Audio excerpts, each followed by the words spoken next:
मैं पंडित अभिजीत झा। आज का मेरा वक्तव्य होगा कार्तिक मास का महात्म्य क्या है। आज मैं कार्तिक मास के ऊपर वक्तव्य प्रदान करूंगा एवं इस चैनल के माध्यम से जितने भी श्रोतागण इस वक्तव्य को सुनेंगे उन सबको मेरा साधुवाद होगा। अब हम विषय पर आते हैं। कार्तिक मास का फल क्या है एवं कार्तिक मास का महात्म्य क्या है। सर्वप्रथम कार्तिक मास को दामोदर मास कहा जाता है और चूंकि ये मास चातुर्मास्य व्रत नियम के अंतर्गत आता है इसलिए इस मास की महत्ता और बढ़ जाती है। स्वयं भगवान इस मास की प्रशंसा करते हैं, कहते हैं कि कार्तिक मास मुझे सबसे अधिक प्रिय है। और जो व्यक्ति कार्तिक मास में भगवान को दीप दान करता है उसको भगवान की सायुज्य मुक्ति प्राप्त होती है। और प्रश्न है सायुज्य मुक्ति क्या है। कि हम तो या कई लोग कहेंगे हम तो यह पहली बार सुन रहे हैं सायुज्य मुक्ति। तो सायुज्य मुक्ति ही नहीं, भगवान ने 4 मुक्ति का वर्णन किया है। अब देखते हैं। सर्वप्रथम सालोक्य, दूसरा सामीप्य, तीसरा सायुज्य और चौथा सारुज्य। सालोक्य, सामीप्य, सायुज्य और एवं सारुज्य मुक्ति, ये 4 मुक्ति का वर्णन भगवान ने किया है। सालोक्य मुक्ति क्या है कि भगवान के लोक में स्थान मिलना, ये भगवान की सालोक्य मुक्ति है। ये पहली मुक्ति है।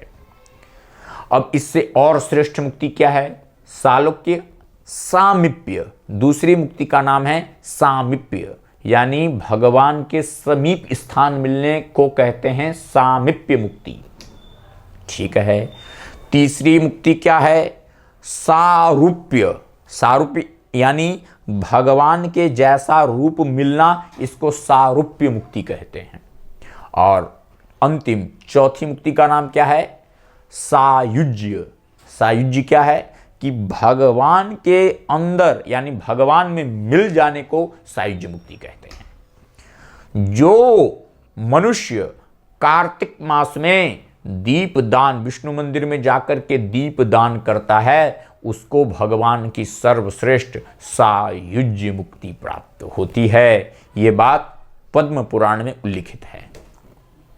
देखिए कार्तिक मास की महत्ता कितनी है। मात्र कार्तिक मास में दीपदान करने से, दीपदान अगर ये किसी तीर्थ क्षेत्र में हो तब तो सर्वोत्तम है, परंतु यदि तीर्थ क्षेत्र में ना भी हो तो द्वितीय कोटि है। इसको मंदिर में दीपदान करें, किसी विष्णु मंदिर में दीपदान करें। परंतु यदि मंदिर में भी ना जा पाए तो कम से कम घर के मंदिर में तो अवश्य दीपदान करना चाहिए। यदि हम 30 दिन नियम पूर्वक ये दीपदान करते हैं तो भगवान की सायुज्य मुक्ति का हमें अधिकार प्राप्त होता है एवं हम बिना कुछ अधिक परिश्रम किए हुए भगवान की सायुज्य मुक्ति प्राप्त कर लेते हैं। अन्यथा बड़े बड़े ऋषि करोड़ों अरबों वर्षों तक तपस्या करते रहते हैं, एक पांव पर खड़े रह करके तपस्या करते हैं, फिर भी भगवान दर्शन नहीं देते। सायुज्य मुक्ति की तो बात ही छोड़िए, सालोक्य मुक्ति भी उनको नहीं प्राप्त होती। वो क्या होती है तो ब्रह्मलोक में जाकर के वापस पुनः जन्म मृत्यु के चक्कर में लगते रहते हैं। अनेक प्रकार के राजा लोग यज्ञ करते करते काले हो गए, फिर भी भगवान ने उनको सालोक्य मुक्ति तक प्राप्त नहीं की। सायुज्य मुक्ति की बात तो दूर, वो भी अधिक नहीं, स्वर्ग तक जाते हैं, फिर वापस इस धराधाम पर आकर के वही जन्म मृत्यु के बंधन में बंध जाते हैं। कई बड़े बड़े सिद्ध लोग भगवान की प्रातः काल से लेकर के सायंकाल तक अर्चन में व्यस्त रहते हैं, उन्हें भी भगवान का कुछ प्राप्ति नहीं होता, कोई भी मुक्ति प्राप्त नहीं होती। वह अधिकतर क्या करते हैं, वह भी स्वर्ग लोक तक जाकर के वहां का सुख ऐश्वर्य भोग करके वापस इस धराधाम पर आ जाते हैं। अब पुनः 2 बात शास्त्र कहते हैं। एक होता है पुण्य, एक होता है पुण्य और दूसरा होता है सुकृति। अब पुण्य क्या है? यह पूजा करना, बृहस्पतिवार के व्रत करना, वैभव लक्ष्मी के व्रत करना, लक्ष्मी मैया का पूजा करना, इन यानी अनेक देवी देवताओं का पूजन करना, उनका व्रत करना, उनकी सेवा करना, ये हो गया पुण्य। हम किसी को किसी रास्ते में जा रहे हैं, कोई दीन मिल गया, कोई भिखारी मिल गया, उसको कुछ दे देना, ये हो गया पुण्य।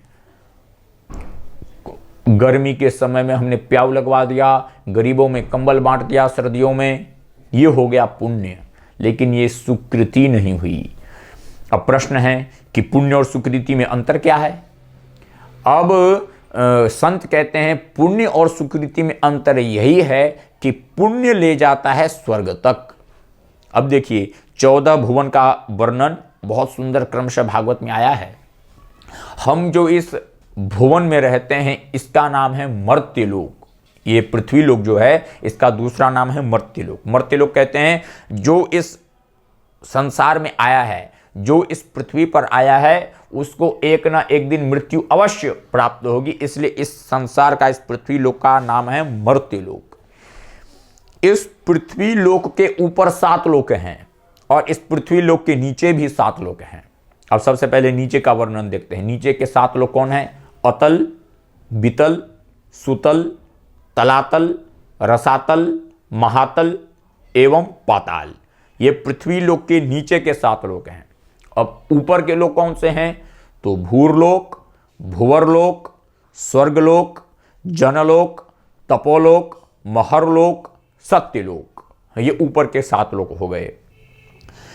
जितने भी पुण्य करते हैं, गरीबों में कंबल बांटना, भंडारे करवाना, मंदिर बनवाना, कुआं खुदवाना, मतलब जितने भी संसार के पुण्य हैं, सब कार्य, सब पुण्य अगर कर लेते हैं तो अधिकतर सत्यलोक में जाते हैं, ब्रह्मलोक तक में जाते हैं।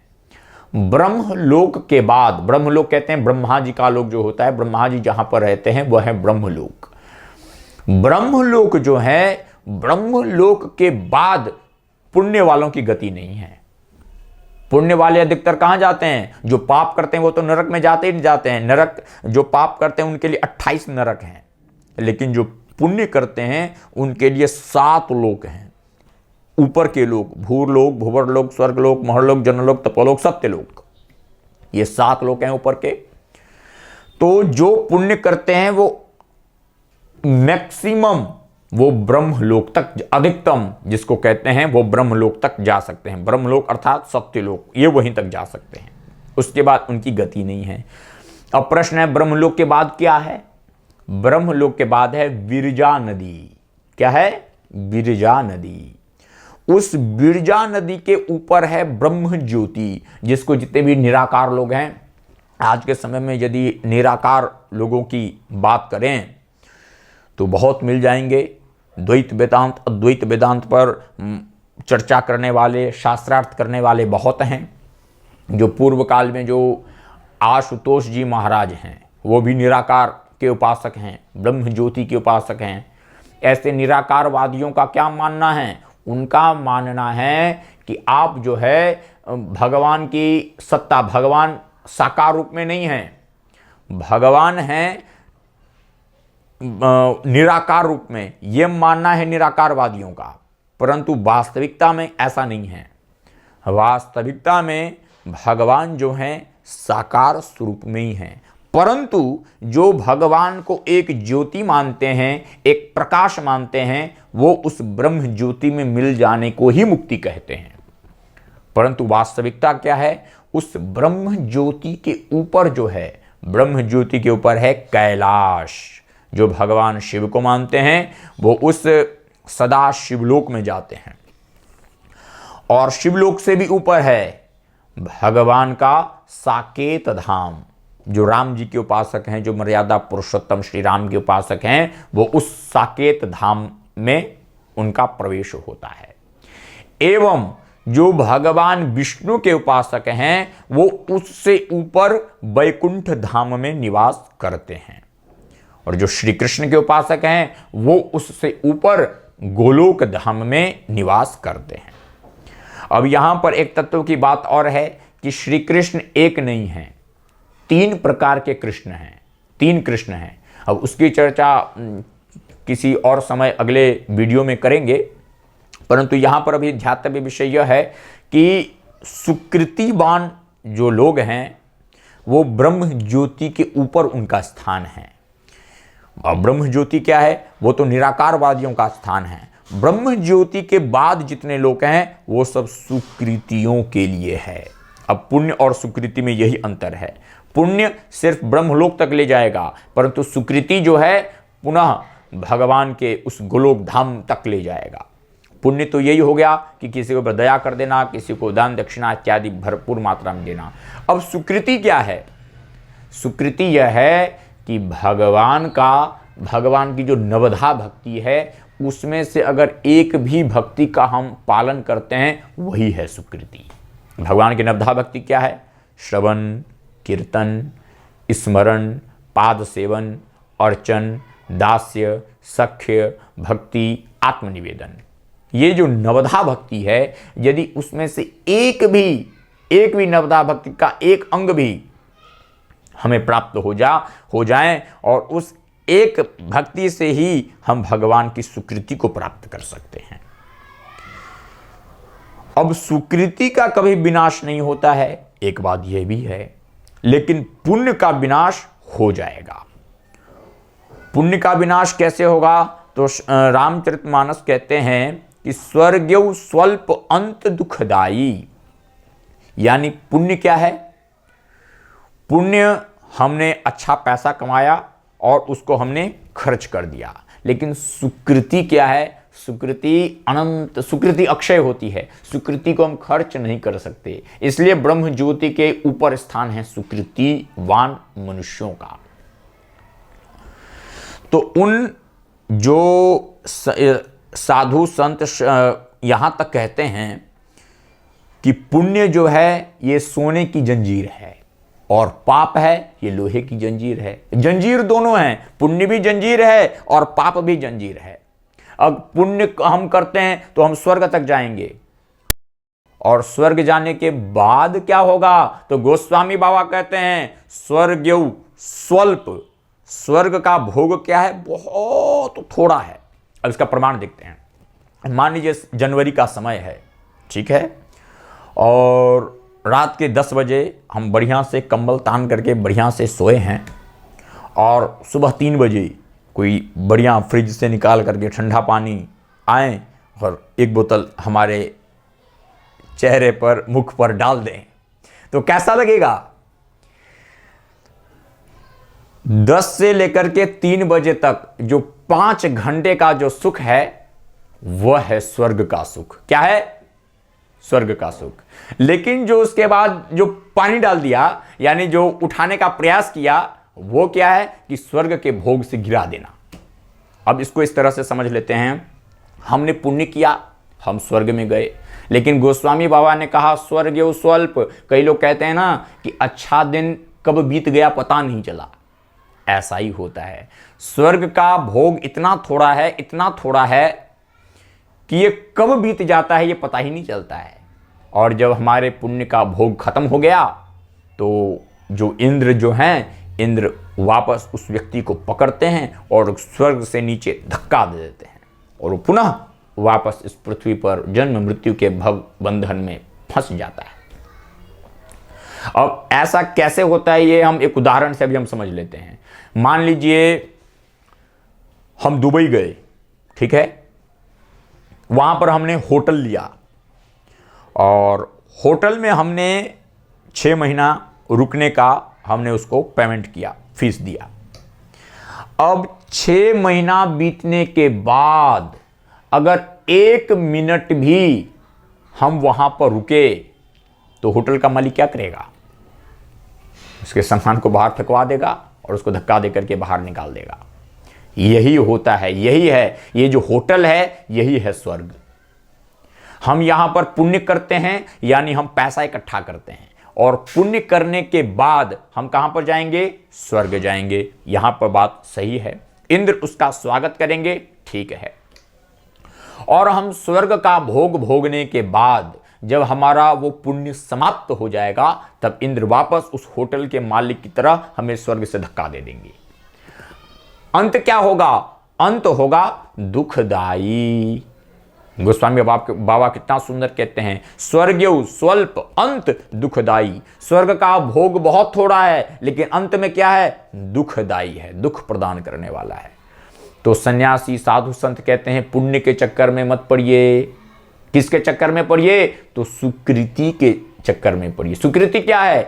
कार्तिक मास में नित्य प्रति ब्रह्म मुहूर्त में उठकर भगवान की पूजा अर्चना करना, उनकी कथा सुनना एवं संध्या के समय भगवान विष्णु के मंदिर में जाकर के दीपदान करना। उत्तम गृहस्थ लोगों के लिए सबसे उत्तम बात तो यह है कि कार्तिक के मास में किसी अच्छे तीर्थ स्थल पर रहना चाहिए। ये वृंदावन, गोवर्धन, मथुरा, शुक्रताल, काशी, कान, जितने भी मतलब प्रधान तीर्थ क्षेत्र हैं, गृहस्थ मनुष्य को कार्तिक मास में वहां निवास करना चाहिए, वहां दीपदान करना चाहिए। परंतु यदि यह संभव नहीं है तो घर के ही निकट किसी विष्णु मंदिर में हमें नित्य प्रति दीपदान करना चाहिए। और यह भी संभव नहीं है तो घर में ही भगवान विष्णु के अपने मंदिर में वहां पर दीपदान संध्या के समय करना चाहिए और दामोदर अष्टकम का पाठ करना चाहिए। इस मास में भगवान श्री कृष्ण ने उखल बंधन की लीला की है, इसलिए इस मास को दामोदर मास कहते हैं। और भगवान श्री कृष्ण इसी मास में गोपाष्टमी आती है। गोपाष्टमी मतलब भगवान श्री कृष्ण इसी मास में गैया चराने के लिए गए थे, इसलिए इस मास का और भी विशेष महात्म्य है। तीसरा, इसी कार्तिक मास में लक्ष्मी मैया का आगमन होता है दीपावली के दिन, इसलिए इस मास का महात्म्य और अधिक है। चौथा, भगवान श्री कृष्ण ने इसी मास में गोवर्धन पर्वत को बाएं हाथ के कनिष्ठ उंगली के नाखून पर उठाया था, इसलिए इस मास का और भी अधिक महात्म्य है। पांचवां, भगवान विष्णु 4 महीने की योग निद्रा से इसी मास में जगते हैं, इसलिए इसका और अधिक महात्म्य है। परंतु अब तक तो लगभग श्री कार्तिक मास के जो है 20 दिन समाप्त हो चुका है, परंतु जो भक्त अभी तक भी कार्तिक मास में दीपदान नहीं कर पाए हैं, उनके लिए 12 नवंबर से लेकर के 15 नवंबर तक स्वर्णिम काल है। अब प्रश्न होगा 12 से 15 नवंबर तक क्या है, हम उसमें ऐसा क्या कर दें जो सारे कार्तिक मास का फल हमें मिल जाएगा? तो 12 से लेकर के 15 तारीख तक के बीच में जो है वह भीष्म पंचक काल उसको कहा जाता है। अब भीष्म पंचक काल है कि भगवान और भीष्म पितामह के मध्य यह कृपा है, और भीष्म पंचक यानी इन 5 दिनों में जो कोई व्रत दीपदान भगवान का सेवा पूजा अर्चन करता है उसको अक्षय सुकृति प्राप्त होती है। और पुण्य और सुकृति की चर्चा हम अभी कर चुके हैं।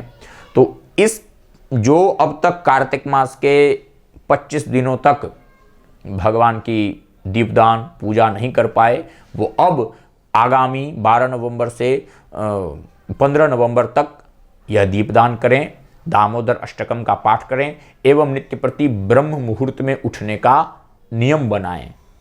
यदि जो कोई प्रश्न करते हैं भगवान की सेवा पूजा कब तक करनी चाहिए, तो कहते हैं 1 साल करो। तो कहा कि महाराज जी 1 साल तो संभव नहीं है, गृहस्थ आदमी हैं, कैसे हो पाएगा? संत ने कहा ठीक है 4 महीने करो। 4 महीने कब से करो? श्रावण से लेकर के कार्तिक मास करो। उस व्यक्ति ने कहा महाराज जी 4 महीने तो बहुत अधिक समय हो गया, कलयुगी जीव हैं, कहाँ कर पाएंगे? संत ने कहा कोई बात नहीं, 1 महीना करो। तो कौन सा महीना करो? तो कार्तिक मास। तो फिर से उसको दिक्कत हुई। उसने कहा कि महाराज जी कहाँ आप हमें झंझटों में फंसा रहे हैं, 1 मास भी हमसे नहीं हो पाएगा।